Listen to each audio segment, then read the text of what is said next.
अब हम पढ़ने वाले हैं अवतल दर्पण से प्रतिबिंब बनने के नियम। तो ये हमारे पास है अवतल दर्पण। क्या है? अवतल दर्पण। चलिए मैं अवतल दर्पण बना लेती हूँ। मैंने अवतल दर्पण बना लिया है। जो बीचों बीच लाइन जाती है हमारी, उसको हम क्या बोलते हैं बच्चों? मुख्य अक्ष। क्या बोलते हैं? मुख्य अक्ष। ये हमारा कहलाता है ध्रुव, और ये हमारा क्या कहलाता है? फोकस। और जो इस फोकस और इससे डबल दूरी होती है कहलाता है वक्रता केंद्र। ठीक है। अच्छा, ये मैंने मान लिया कोई बहुत दूर बिंदु है, इसको मैं नाम दे रही हूँ अनंत। ये मेरा पॉइंट है अनंत, और इनके बीच में ये कोई बिंदु है, ये कहलाएगा अनंत के और वक्रता केंद्र के बीच में। अगर मैं यहाँ पे कोई बिंदु बना दूं तो वह कहलाएगा वक्रता केंद्र और फोकस के बीच में। और अगर मैं यहाँ पे एक पॉइंट बना दूं तो कहलाएगा ध्रुव के और फोकस के बीच में। अब यहाँ पे नंबर रख दीजिए, यहाँ पे 1, यहाँ पे रख दीजिए 2, ये हो जाएगा 3, ये हो जाएगा 4, ये हो जाएगा 5, ये हो जाएगा 6। और मैं इसको थोड़ा सा एक्सटेंड कर रही हूँ इधर। Is it clear to you? अब बच्चों आपको ध्यान रखना है, यहाँ पे 1 नहीं रखना किसी बच्चों को। यहाँ से यहाँ पे आपको रखना है, यहाँ पे 1। कंडीशन यहाँ से शुरू होगी, तो आप यहाँ पे रखेंगे 1, ये ट्रिक है। यहाँ पे रखेंगे 2, ठीक है, और यहाँ पे रखेंगे 1 हो गया आपका फोकस। फोकस पे रखेंगे, यहाँ नहीं रखना, पिछले उसमें भी यहाँ पे रखे गया था। ये कहलाएगा आपका 1, और ये कहलाएगा आपका 2। ये वाला जो पॉइंट है ये होगा आपका 2, ये होगा 3, ये होगा आपका 4, ये होगा 5। और बच्चों जो 6 होगा ना वो इधर बनेगा इस साइड में, तो इसको मैंने रख दिया यहाँ पे 6। समझ में आया सब बच्चों को? जी। चल अब पढ़ते हैं। अगर एक से एक को मिला देंगे, वस्तु कहाँ पे रखी हुई है? अनंत पर। तो प्रतिबिंब कहाँ पे बनेगा? फोकस पर। तो अब मैं यहाँ पे एक लिस्ट बना रही हूँ। यहाँ पे मैं लिखूंगी वस्तु, और यहाँ पे मैं लिखूंगी प्रतिबिंब। चलिए शुरू करते हैं। चलिए, वस्तु कहाँ पर है? अनंत पर। वस्तु है हमारी अनंत पर। प्रतिबिंब कहाँ पर है? फोकस पर। फोकस पर, बिल्कुल सही। वस्तु कहाँ पर है? अनंत के और किसके बीच में? अनंत और वक्रता केंद्र के बीच में। प्रतिबिंब कहाँ पर है? प्रतिबिंब है सी और एफ के बीच में। समझ में आया? जी। ठीक है, वक्रता केंद्र और ये फोकस के बीच में। चलिए, अब वस्तु कहाँ पर है? वक्रता केंद्र पर। प्रतिबिंब भी कहाँ पर है? वक्रता केंद्र पर। अगर कोई आपसे कहे कि अगर कोई वस्तु किस कहाँ पर रखी जाए कि उसका वही प्रतिबिंब प्राप्त हो, तो आप कहोगे कि उसे कहाँ रखा जाए? वक्रता केंद्र पर रखा जाए, क्योंकि इस कंडीशन में सेम प्रतिबिंब मिल रहा है। समझ में आया सब बच्चों को? चलिए, अब आप मुझे बताएंगे, बस बच्चे यूं ही बताएंगे आप। अगर वस्तु कहाँ रखी गई है? सी और एफ, यानी कि वक्रता केंद्र और फोकस के बीच में रखी गई है, तो उसका प्रतिबिंब कहाँ पर बनेगा? अनंत और किसके बीच में? हाँ, तो जब आप पेपर में क्वेश्चन आएंगे ना, तो ये वाला इमेज बना लोगे रफ पेज पे, और आप फटाफट सारे क्वेश्चन का आंसर कर दोगे। अगर बताइए, अगर वस्तु वक्रता केंद्र, ये क्या हमारा, ये हमारा है, वस्तु कहाँ रखी गई है? फोकस पे रखी गई है, तो प्रतिबिंब कहाँ पे बनेगा? अनंत पर। समझ में? उल्टा उल्टा है, अनंत पे तो फोकस पे बनेगा, फोकस पे तो अनंत पे बनेगा। और अगर वस्तु बच्चों कहाँ रखी गई है? फोकस और किसके बीच में रखी गई है? बोले, फोकस और ध्रुव के बीच में रखी गई है, तो उसका प्रतिबिंब दूसरी तरफ बनेगा। ठीक है, समझ में आया सब बच्चों को? चलो ठीक है, वेरी गुड, नोट कर लीजिए। चलो बच्चों, प्रतिबिंब कैसा होगा मैंने आपको बताया है कि अगर 1, 2, 3, 4, 5 इन 5 में से किसी भी कंडीशन पे वस्तु रखी गई है, तो प्रतिबिंब हमेशा वास्तविक होगा, उल्टा होगा। लेकिन अगर प्रतिबिंब यहाँ पे 6 कंडीशन पे, यानी कि फोकस और ध्रुव के बीच रखी गई है, तो प्रतिबिंब इस साइड बनना है, और इस साइड बनने का मतलब है कि प्रतिबिंब आभासी होगा और सीधा होगा। क्या सभी के भेजे में ये बात भेज चुकी हूँ मैं? ठीक है बच्चों, बताओ, अगर वस्तु यहाँ पे इतनी दूर रखी गई है और 1 पे रखी गई है, प्रतिबिंब यहाँ पे बन रहा है, तो जो भी प्रतिबिंब इधर बनते हैं वो छोटे होते हैं, और जैसे जैसे प्रतिबिंब इधर चले जाते हैं तो प्रतिबिंब कैसे हो जाते हैं? बड़े हो जाते हैं। तो अगर वस्तु अनंत पे रखी गई है तो प्रतिबिंब बहुत छोटा बनेगा। फिर अगर दोनों के बीच में रखिएगा प्रतिबिंब थोड़ा बड़ा बनेगा। फिर अगर मैं आपसे कहूँ सेम सेम प्रतिबिंब चाहिए तो आप कहोगे कहाँ पे रख दो प्रतिबिंब को, वस्तु को, वक्रता केंद्र पर। समझ में आया? इस कंडीशन में सेम सेम प्रतिबिंब मिलेगा, जहाँ पे वस्तु रखी गई वहीं पे आपको प्रतिबिंब दिखाई देगा, उसी जगह पे इतनी दूरी पर।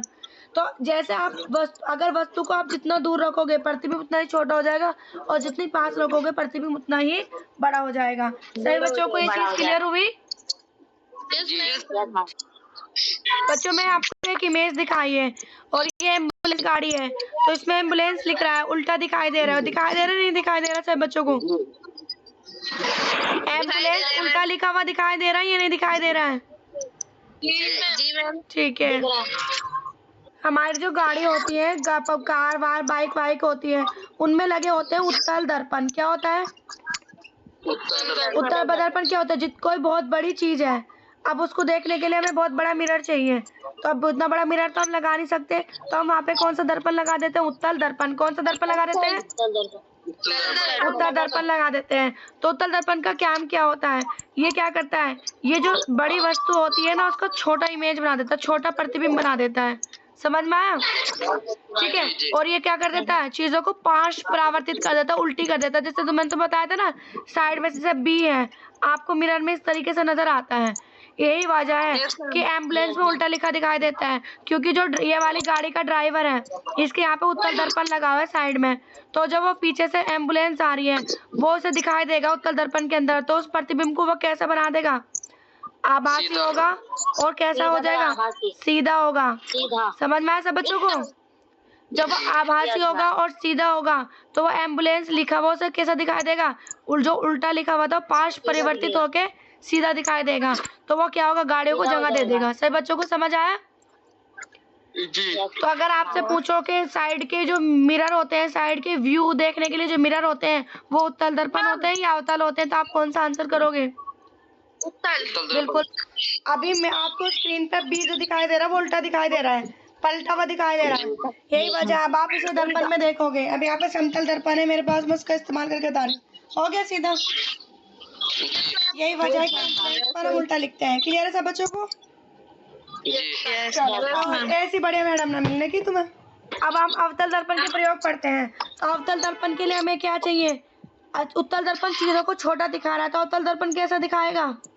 बड़ा करके। अब फॉर एग्जाम्पल देखो, ये मेरे पास एक टॉर्च है, तो इसका तो छोटा एरिया है, तो मैं यहाँ पे कौन सा जो टॉर्च के ऊपर का तुमने कभी वो कांच से हटा के देखा क्या? जी। तो वही होता है बच्चों, जो हटा के कभी कभी करके देखा, तो वो टॉर्च की लाइट को चारों तरफ फैलाएगा। एक छोटी जगह में मुझे लाइट चाहिए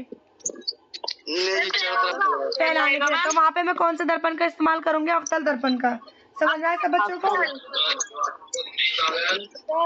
तो जो हमारी सर्च लाइट होती है, टॉर्च की जो सर्च लाइट होती है, वाहनों जो हमारे वाहन होते हैं उनकी जो हेडलाइट होती है, वहाँ पे कौन सा दर्पण यूज किया जाता है? अवतल दर्पण, क्योंकि वो लाइट को फैला देते हैं, और जब लाइट फैल जाएगी तो हमें चारों तरफ का दिखाई देगा। समझ में आया? और जब आप डॉक्टर के पास जाते हो तो डॉक्टर क्या करता है? आपके दांत वगैरह को देखने के लिए जिसका यूज करता है बड़ा सा, आपके दांत में क्या हाँ, तो वो क्या हो जाएगा? अवतल दर्पण हो जाएगा। अब ये सूर्य का प्रकाश आ रहा है, सूर्य के प्रकाश को आपको केंद्र करके यहाँ पे डालना है, तो वहाँ पे आपको इस दर्पण का यूज करते हो, अवतल दर्पण का। समझ में आया सब बच्चों को? चलो ठीक है, अब आगे चलते हैं। आपको मेरा फोन दिखाई दे रहा होगा? दिखाई दे रहा है सब बच्चों को? अब मैं इसका कैमरा ऑन करती हूँ और मैं इससे एक फोटो क्लिक कर लेती हूँ।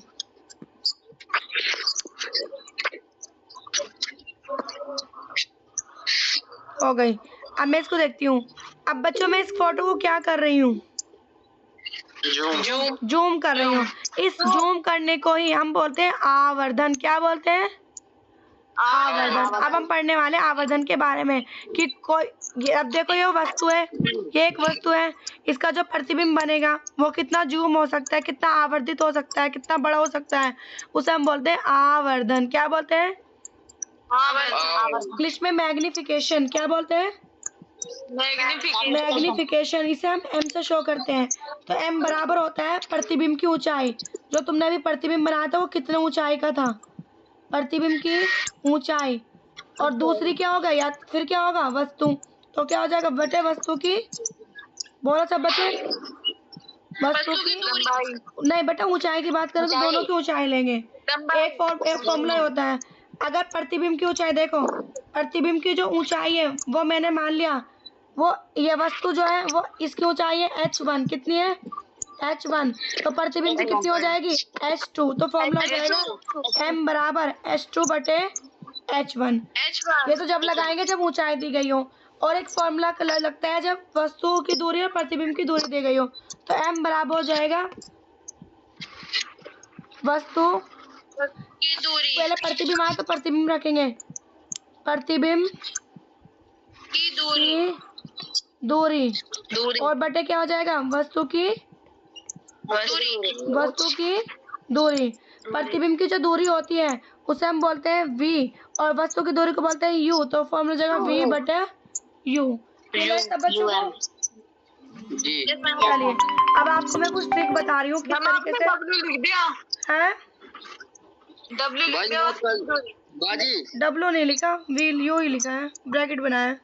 जी बोलो। अच्छा बच्चों, अब आप देखिए यहाँ पे, ये मैंने आपको एक प्रतिबिंब बना के दिखाया है, ठीक है। अब बच्चों यहाँ पे, यहाँ से ध्रुव से लेके यहाँ पे जो वस्तु रखी है, जो दूरी होती है इसे बोलते हैं वस्तु की दूरी। क्या बोलते हैं? और इसे हम u बोलते हैं, u क्या बोलते हैं u। और प्रतिबिंब बनना है यहाँ पे, तो जो ध्रुव से लेके प्रतिबिंब तक की दूरी होती है उसे हम बोलते हैं प्रतिबिंब की दूरी, यानी कि v। क्लियर है? जी। ठीक है बच्चों, जितनी भी दूरी हम इधर से नापते हैं, इधर को जाके नापते हैं, वो सारी हमारी माइनस में होती है, और जो इधर की दूरी होती है वो हमेशा प्लस में होती है। क्लियर सब बच्चों को? जो हम ऊपर लेते हैं, अगर ऊंचाई लेंगे ऊपर तो वो प्लस होती है, और नीचे जो होती है वो माइनस होती है। अभी मैंने आपको बताया था वस्तु की ऊंचाई h1 और प्रतिबिंब की ऊंचाई h2। क्लियर है सब बच्चों को? जी। तो मैंने आपको फॉर्मूला बताया था m बराबर क्या होता है बताइए सब बच्चे मुझे। m बराबर h2 अपॉन h1।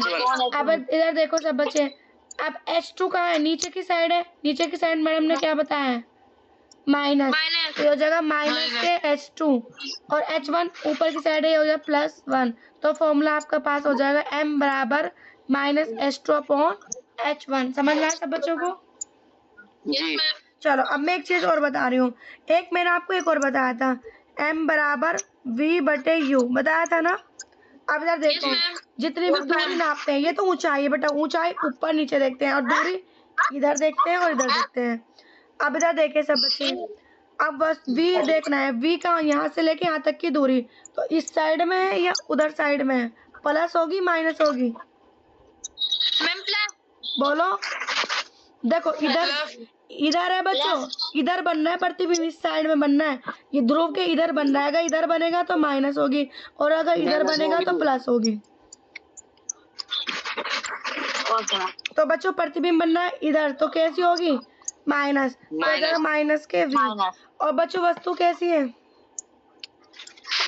वस्तु कहाँ रखी है? वस्तु भी इधर रखी है, तो यहाँ से लेके यहाँ तक नाप रहे हैं, तो वस्तु योग हो जाएगा माइनस के u। ऐसे इस तरीके से आप वैल्यू रखोगे। क्लियर सब बच्चों को? चलो मैं आपको इनका एक न्यूमेरिकल करके भी दिखाऊंगी अभी। तो 1/f बराबर होता है 1/v प्लस 1/u। समझ में आया सब बच्चों को? ये फॉर्मूला होगा, इससे हम बहुत सारे फॉर्मूले पढ़ेंगे, नोट कर लीजिए इसको।